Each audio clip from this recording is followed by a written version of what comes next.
around the Davao City at ito'y sinasabi ang estimate natin na ang biyahe na dati halos 2 oras ay mababawasan, magiging mga 25 minutes, 20 minutes na lang.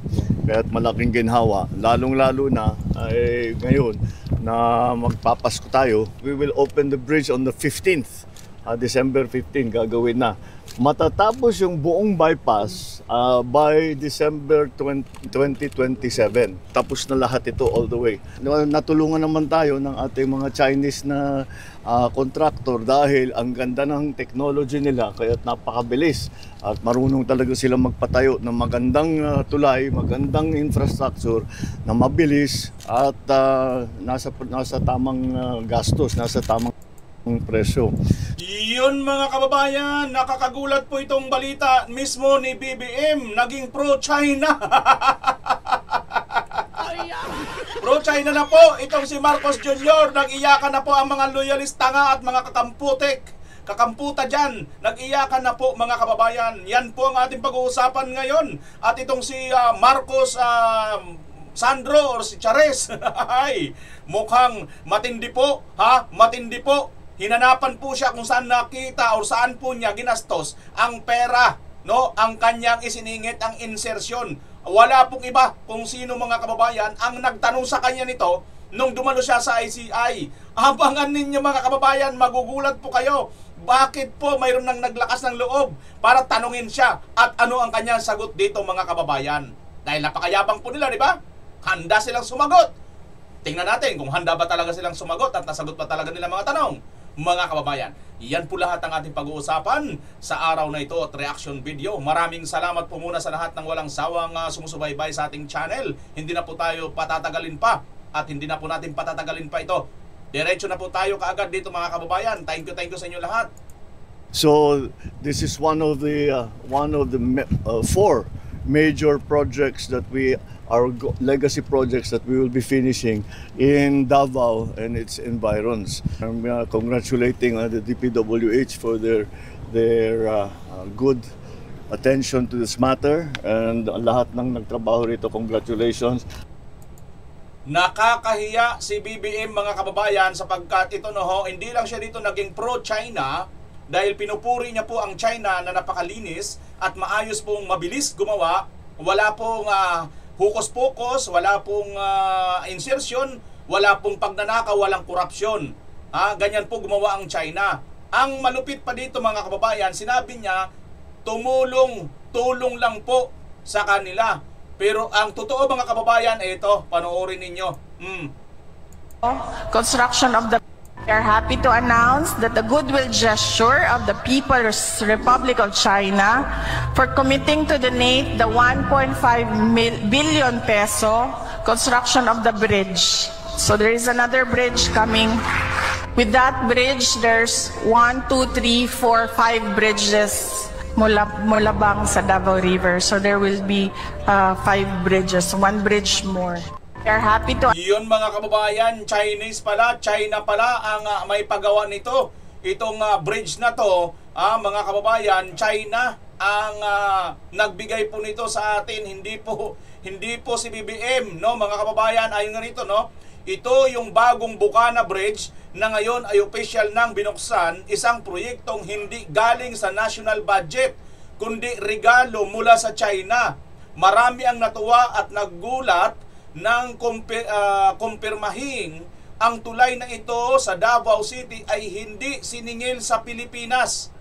Ang buong gastos ay sagot ng China Aid Grant sa ilalim ng Official Development Assistant ODA. Mga kababayan,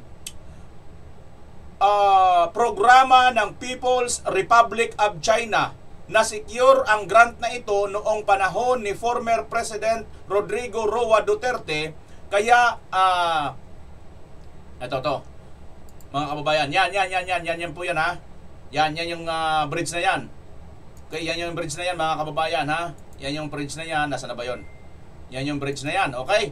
So, diretsuhin pa natin to. Ano ba? Nasa na ba tayo? Yan. Sa panahon ni former President Rodrigo Roa Duterte, kaya malaking pasasalamat din ang ibinigay sa mga taga Davao para sa proyektong ito. Mga detalye ng tulay, ito mga detalye mga kababayan ha. Tingnan nyo, budol talaga itong si BBM eh. Halaga 3.126 billion peso. 100% China funded. Haba ng tulay 1,340 meters. 4-lane extra dose bridge. Bahagi ng Davao City Coastal Road. Master plan nag-uugnay sa Bukana at Matina Aplaya sa ibabaw ng Davao River. Ito lang, hindi lang ito basta tulay. Magpapabilis ito ng biyahe, magpapagaan ng trapiko at magbubukas ng maraming oportunidad para sa negosyo at turismo sa lungsod. Isang proyektong nagpapaalala na kapag may tamang ugnayan at suporta, may mga infrastrukturang kayang maitayo ng hindi sinasakripisyo ang pera ng mamamayan. At ngayon, opisyal na itong bukas, magsisilbi itong bagong daan, literal at simbolikal para sa mas mabilis at progresibong Davao. Yan po mga kababayan. Ano ho? At dito, may nag-post din po dito ang GMA Super Radio Davao mga kababayan. Ito po yung post ng GMA Super Radio Davao. Gusto ko lang po i-share sa inyo mga kababayan. Nakikita po ninyo ha. Nakikita po ninyo. Nang isinend ko po ito mga kababayan, may caption pong ganito. Bakit 52K ang tumawa at 1,100K ang galit react sa post na ito ng JMA? Hashtag BBM. Hashtag Bodol. Hashtag Bodol. Hashtag more. Bakit ganyan mga kababayan ang caption yan? Tingnan nyo po. Oh. Ayan po ang post ng JMA. Build better more. Yan daw po ang meaning ng BBM. Build better more. Kaya ngayon, papalitan po natin yan. Mas angkop pa yata yan ng bodol more. Yun po ang meaning yan. Ang katunayan mga kababayan, ang post na ito ng JMA ay 52,000 po ang galit. Nung in-screenshot natin ito kanina, nung i-share natin, 52,000 po. Ngayon, in counting po ito. Marami po ang natawa lang po dito at 1,000 po mahigit ang galit na galit dito sa post ng JMA. Kitang-kita nyo po mga kababayan kung ano po ang reaksyon ng taong bayan dito po sa pambubudol nito pong mga ibang istasyon. Ano ho? Itong JMA. Inaangkin nila, wala man lang nila. Nirecognize na nga ni BBM mismo mga kababayan na sa China yan pinagtulong ng China. Biruin nyo, nirecognize na nga niya yung China na tumulong, pero binudol pa rin niya. Kasi ang katotohanan, funded po ng China po yan mga kababayan. Hindi po yan, wala pong isang kusing duling na ambag ang Pilipinas dyan. Kagaguhan talaga itong si BBM mga kababayan. Ito yung mga sumalubong doon kay BBM mga kababayan. Ito, Marcos bring PRRD home, bring him home. Yan po ang mga sumalubong kay BBM mga kababayan dyan sa Davao. Marcos Rizal. Nakakahiya, biruin mo yan. Nagpagawa ka na, nag-inaugurate ka na, nag-upin-upin ka na dyan ng bridge. Akala mo natuwa na sa iyo yung taong bayan dyan sa Davao? No, hindi. Isa pang budol mga kababayan na estasyon. Pakinggan nyo po mga kababayan ang budol dito mga estasyon Pakinggan nyo po ito, pakinggan nyo po. Nagtungo sa Davao City si Pangulong Bongbong Marcos para sa inspeksyon ng Bukana Bridge. Layon po ng tulay na maibsan ang mabigat na daloy ng trapiko sa lungsod. At mula sa Davao City, may express report si Bril Montalvo ng News 5 Mindanao. Bril, ano ba ang nakita dyan ng Pangulo? Ano ba yung status ng bridge na yan? Tandaan nyo mga kababayan, tanong sa kanya dito sa itong reporter na ito. Bril, anong status ng bridge na yan? Status mga kababayan status. Tandaan nyo po, take note nyo. Ruth, alam mo, nasa 99.2% na ang completion rate ng Bukana Bridge na ininspeksyon ni Pangulong Bongbong Marcos kaninang umaga dito sa Davao City. Kasama si Public Works and Highway Secretary Vince Dizon, binisita ni PBBM ang naturang proyekto. Meron itong 4 na lanes at may habang 1,340 meters. Parte ang nasabing tulay ng Davao City Coastal Bypass Road Project na nagkokonekta sa eastern at western part ng Davao City Coastal Road. Layo nitong maibsan ang daloy ng trapiko ng lungsod. Makakatulong din aniya ito para mapalakas ang turismo at regional connectivity. Pakinggan natin ang naging pahayag ni PBBM. Estimate natin na ang biyahe na dati halos 2 oras ay mababawasan, magiging mga 25 minutes, 20 minutes na lang. Kaya't malaking ginhawa, lalong-lalo na ay ngayon na magpapasko tayo. Ruth, ayon kay PBBM, bubuksan at magagamit ang Bukana Bridge sa publiko sa December 15. At ang buong Davao City Bypass Road, Coastal Road naman ay matatapos sa December 2027. Ruth. Yan daw po mga kababayan ang status. Alam nyo, tinago nyo po ang totoong status. Ang totoong status niyan ay gawa po yan. Bigay po yan ng China. Ayan po, detalyado po itong post na to, Bisaya Avenue, 16 hours ago. Ayan po, wala pong fund ng Pilipinas yan. Bakit hindi nyo sinabi? Bakit hindi nyo sinabi?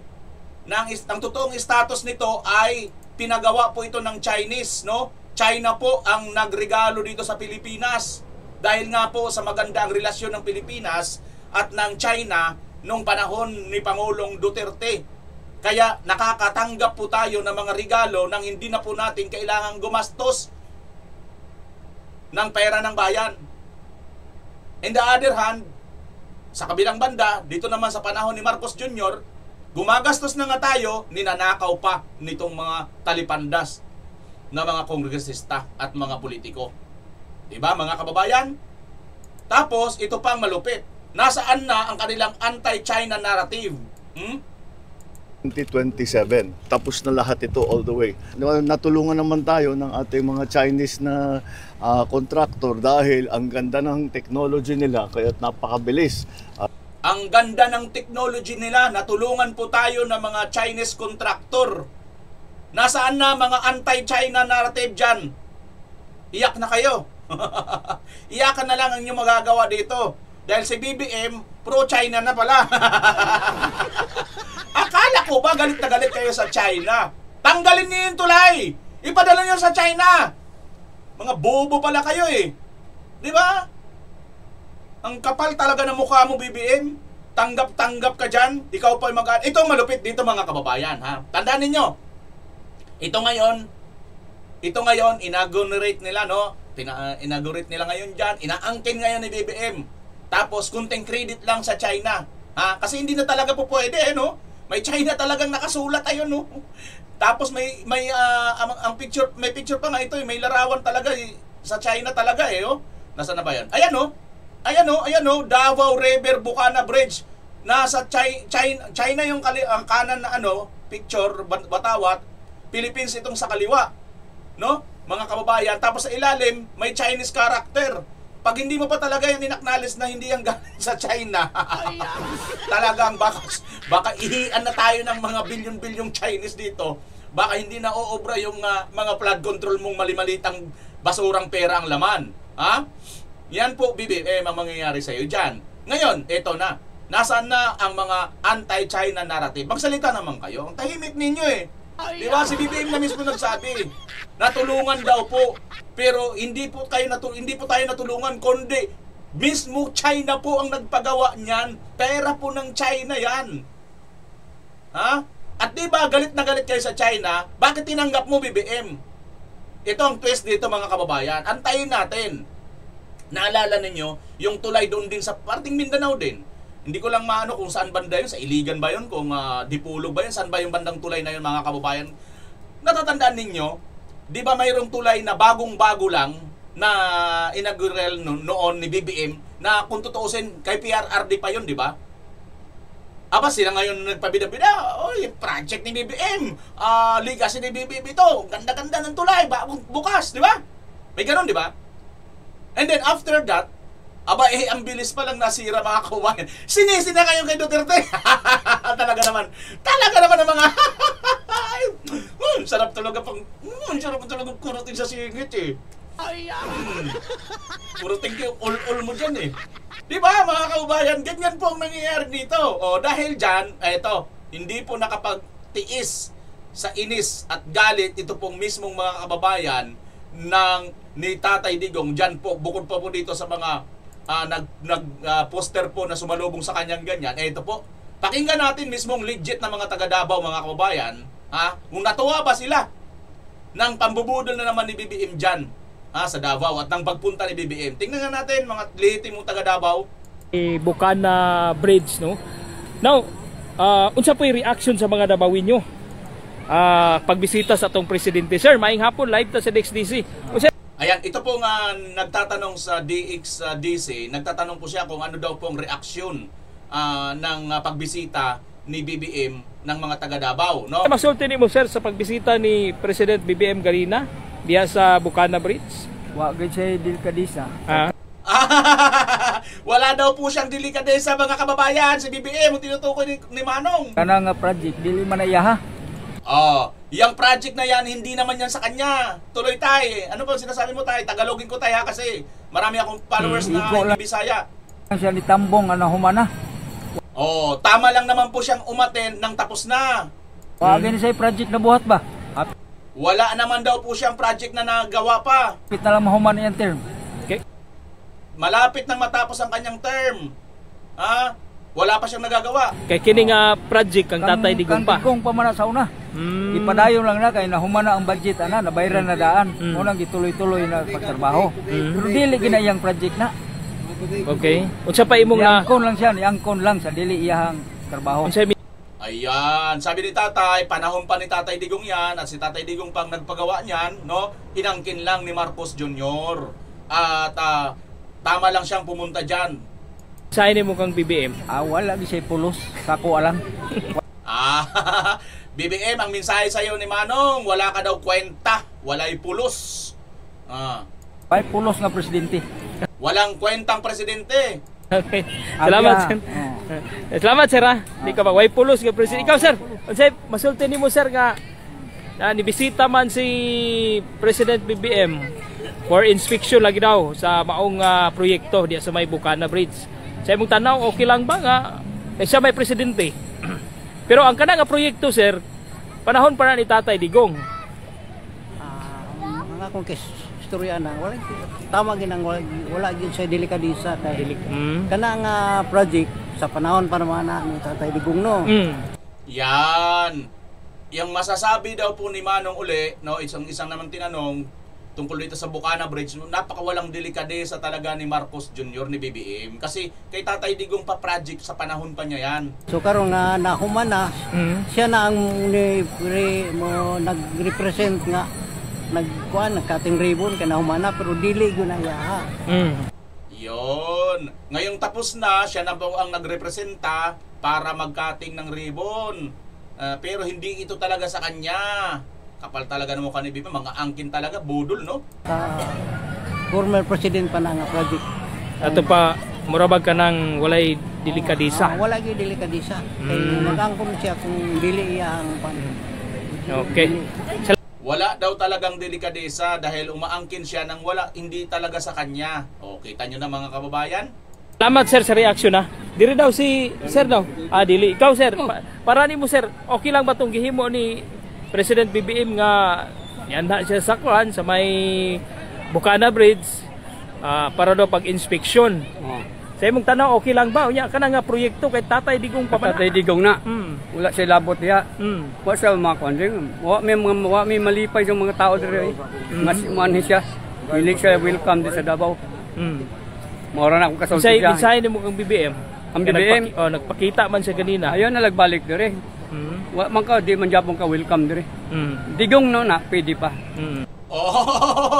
BBM, wag ka na raw pumunta dyan sa Davao, hindi ka naman welcome dyan. Kung si Tatay Digong pa yan, pwede pa. Ay, nakakahiya ka talaga, BBM. Makpak kami. Pero okay lang ba yan? palakpak pa daw sila pag kasi Tatay Digong, pero pag ikaw, wala. Puro ano sa'yo, buang matatanggap mo BBM. Himo pagbisita sa maong tulay. O nga, dili mo na yung mga project. Ang Tatay Digong mo naman panahon pa. Galing, kinahuman ang termino ni Tatay Digong, mo na iyan na ang kunon. Kaya siya naman na yung presidente po.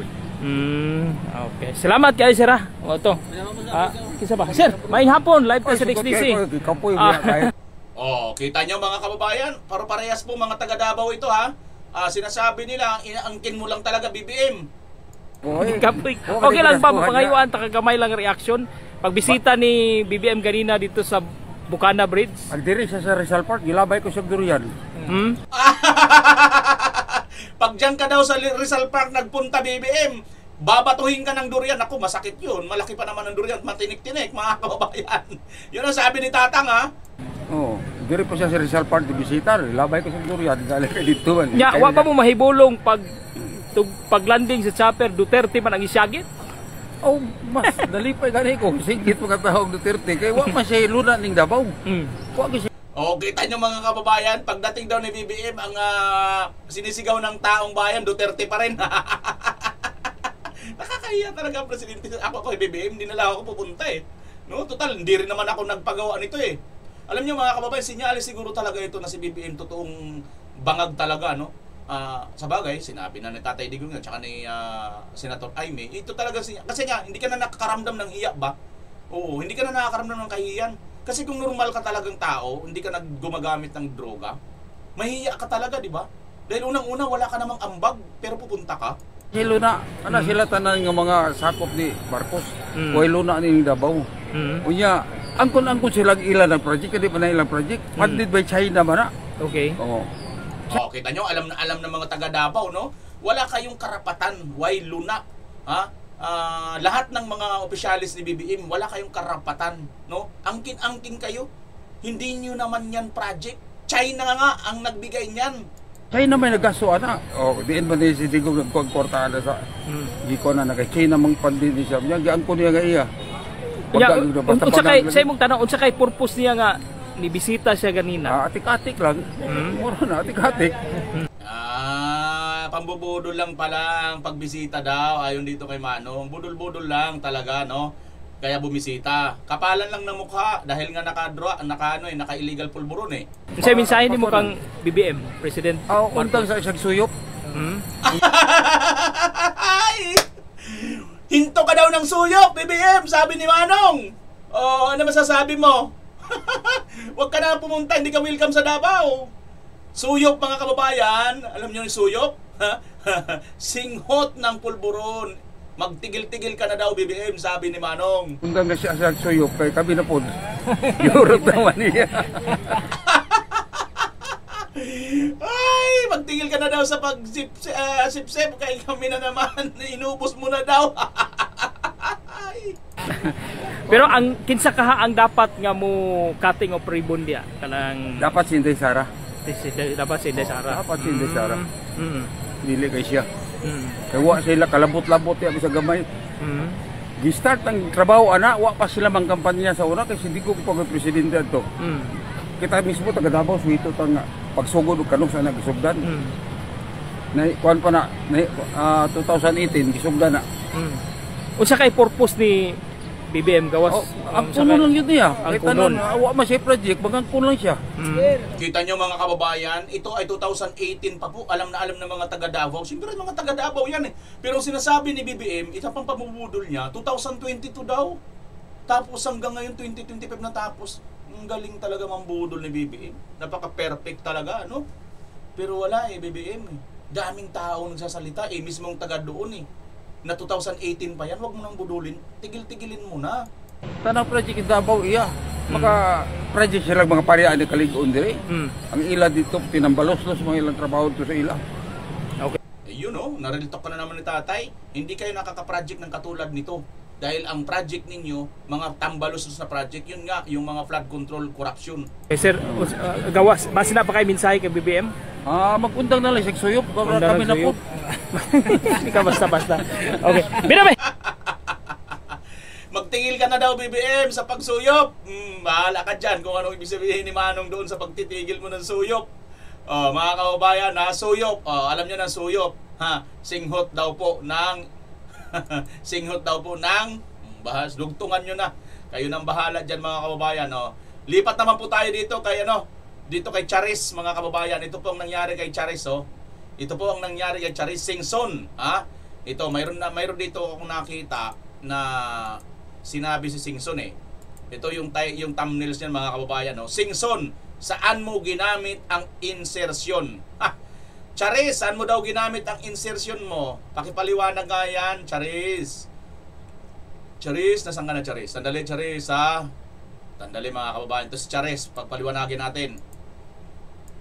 Ito na si Charis. Well, he was surprised about some of our questions kasi marami kaming detalyang tinanong.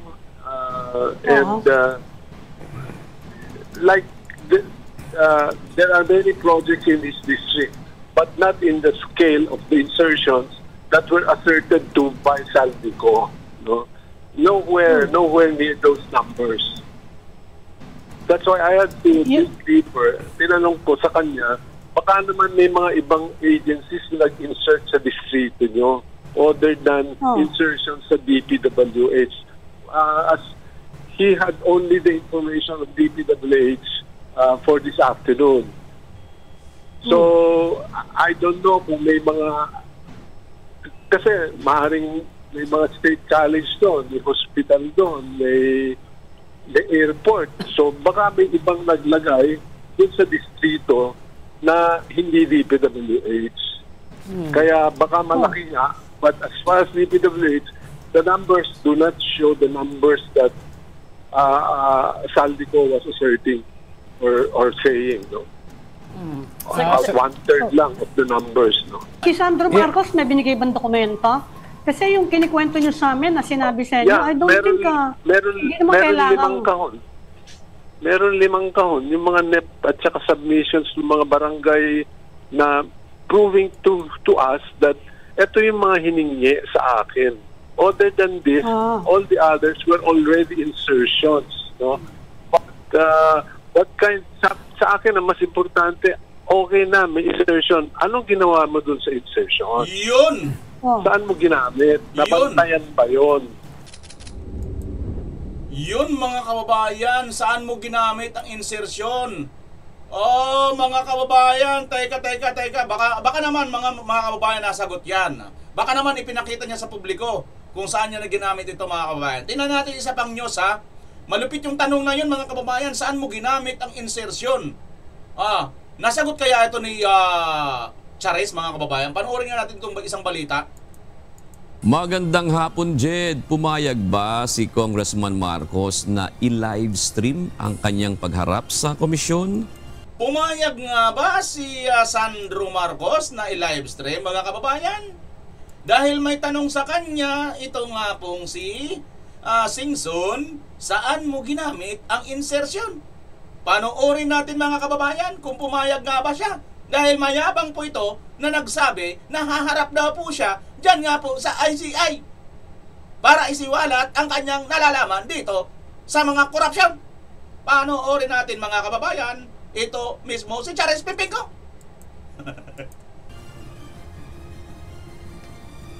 Tingnan natin. Magandang hapon sa inyo, June. Monica, hindi pumayag si Congressman Sandro Marcos bagkus humiling siya ng Bakit hindi siya pumayag at bagkus humiling siya ng secret?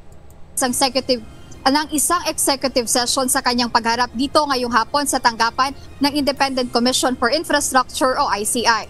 Agoy, bakit naman nagpa-secret-secret ka? Akala ko ba yabang-yabang mong sumagot? Ang tapang-tapang mo sumagot, pakisagot na pales, anak ng tengo. Voluntaryong humarap si Presidential Son at House Majority Leader Sandro Marcos sa komisyon. Ito aniya ay upang tumulong sa investigasyon hinggil sa kontrobersyal na flood control projects. I would just like to say, I came here on a voluntary basis so I could help the ICI in their investigation. Bakit hindi ba sinagot? Kung saan mo ginastos ang insertion mo? Willing to help ka pala. Anong naitulong mo? Wala ka rin silbi, inutil, walang ambag. Not served or subpoena. I am not subject to any investigation. However, I am willing to give and tell the ICI anything that I might know that will further the investigation. Sa pagharap ni willing ka pala, bakit hindi mo ipa-live stream yung ano mo, pagharap mo? At hindi mo sagutin kung saan mo ginastos ang insertion mo? Representative Marcos sa mga kawani ng ICI, humiling na ito ng executive session. Ayon sa kanyang legal counsel, handang ibahagi ng kongresista ang lahat ng kanyang nalalaman na posibleng makatulong sa investigasyon ng komisyon. More importantly, there may be critical information that may be elicited from his testimony which may jeopardize or compromise further investigation of this commission. So for that reason, we again request that for an executive session for Congressman Marcos. Maaaring may mga kritikal na impormasyon mula sa mga testimonya ng mambabatas na posibleng makaapekto sa impormasyon o sa investigasyon. Ang nasabing request ay naaprobahan ng komisyon kaya pinutol na rin ang kanilang live stream. Samantala pagkatapos ng pagdinig ay humarap muli sa media at nagbigay ng pahayag ang presidential son. Kinumpirma niya na kasama sa naitanong sa kanya ng komisyon ay tungkol sa mga alegasyon ni dating Ako Bicol Party List Representative Zaldico. And I will just repeat my statement that it's pure fabrication and pure lies. It's one that it's a move that reeks of desperation. It's a political ploy. And I've already attributed it to attempts at destabilization of the government. Itininggan niya rin tungkol sa umano'y budget insertions o mga iligal na pagpasok ng pondo sa pambansang budget. First of all, the executive has nothing to do with the legislative. And secondly, the allegations are untrue. I did not do any such a thing. Kung nakikita niyo po yung listahan, may mga project dyan sa Davao City. Nakalista sa Davao City. Alam naman natin sino nakatira dun. Ba't pa ako maglalagay ng projects dun? Davao City naman!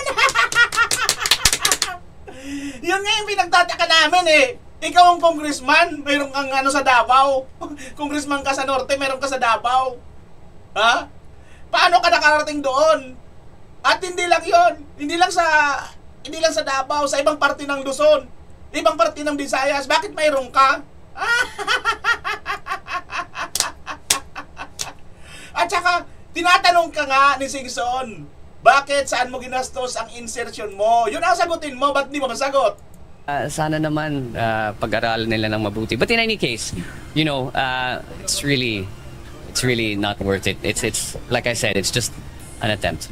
June, Monica, pagkatapos ngang humarap ni Congressman Sandro Marcos dito sa tanggapan ng ICI kaninang hapon, binigyang diin niya na handa niyang ibigay yung anumang impormasyon na kanyang nalalaman, lalo na kung makakatulong ito sa ginagawang investigasyon dito sa kontrobersyal na flood control projects. Sinabi din ng mambabatas na wala siyang tinatago kaya handa niyang ibigay o handa siyang makatulong sa anumang paraan dito sa independent body. Bukod dito, sinabi rin ng kongresista na he had given the full authority sa ICI upang ilabas yung video recording ng kanyang mga pahayag ng pagharap niya sa ICI kung hindi naman ito makakaapekto dito sa investigasyon sa flood control projects anomaly. Ayan muna update mula rito sa Taguig City. Balik sa inyo. Maraming salamat, Jed Neresina. Yun, handa nang ilabas kasi edited na. Ang galing. Pinutol na ang sagot kung saan napunta ang kanya pong insertion. Galing, magaling talaga. Magaling talaga ang hausyaw at mga palapalabas at ang mga sarswilan ninyong ICI na yan. Napakawalang credibility. Tinanong ka, nasaan mo ginamit ang insertion? Ang sagot mo, secret! Secret! Pagkatapos ng secret, sige ilabas nyo na kasi na-edit na. Ganyan po ang kanilang gustong palabasin. Gusto po nilang sabihin, maniwala kayo kasi kayong mga Pilipino, tanga-tanga kayo, wala kayong alam, kami lang ang matatalino. Ganon ang gusto nilang sabihin at mensahe nitong mag-amang Marcos, mga kababayan. Ang pambubudol namin, tanggapin ninyo mga Pilipino. Ang aming pagsusuyop-suyop, tanggapin ninyo. Kami ang matino, kami ang magaling, kami ang hari sa Pilipinas. Kaya kayo, mga adlipin namin kayo, at mga tatanga-tanga kayo mga Pilipino, naniniwala kayo sa aming mga kagaguhan. Ganon. Naniwala ka ba, kabayan? O kung naniniwala ka, huwag kang mahihiya mag-comment at kung ano ang inyong opinion. at ang inyong analysis patungkol po sa bidyong ito. Maraming salamat. Magkita-kita tayo muli. Pilipinas, kabayan. Bye-bye!